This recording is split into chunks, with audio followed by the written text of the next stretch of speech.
Assalamualaikum warahmatullahi wabarakatuh. Perkenalkan, nama saya Halimah Sadiah dari Prodi Manajemen Fakultas Ekonomi dan Bisnis Ahmad Dahlan Jakarta dengan NIM 2161201082. Dalam kesempatan ini, saya akan membahas tentang hukum warisan dalam Islam untuk memenuhi tugas pra-UAS dari mata kuliah Kajian Islam dan Muamalah dengan dosen pengampu Ibu Yulianti Mutmainah. Warisan berasal dari bahasa Arab al-irs atau al-mirats yang bermakna peninggalan harta orang yang sudah meninggal. Secara etimologis, mengandung dua arti, yaitu tetap dan berpindahnya sesuatu dari suatu kaum kepada kaum yang lain, baik itu berupa materi ataupun non-materi.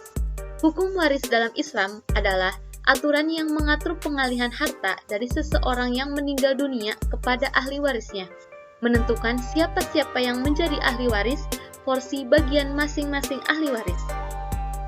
Sumber hukum waris ada 3, 1. Al-Quran, 2. Hadis, dan yang ketiga ijtihad para ulama.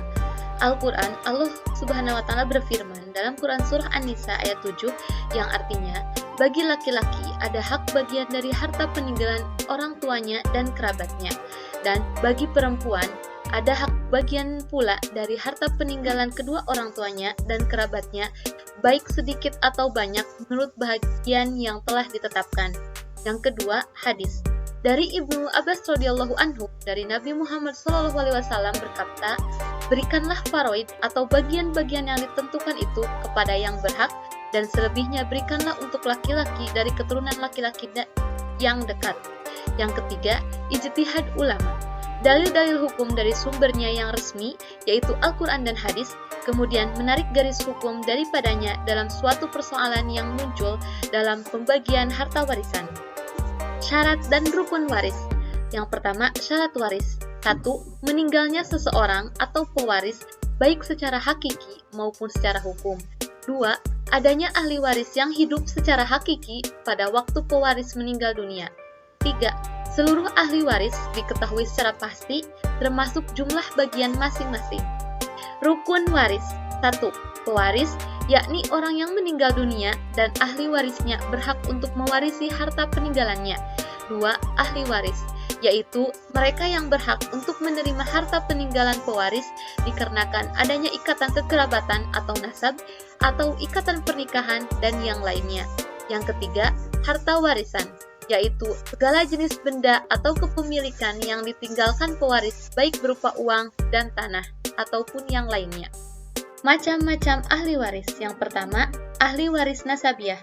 Ahli waris nasabiah adalah ahli waris yang pertalian kekerabatannya kepada al-muwaris didasarkan kepada hubungan darah. Ahli waris ini seluruhnya ada 21 orang, terdiri dari 13 orang ahli waris laki-laki dan 8 orang ahli waris perempuan.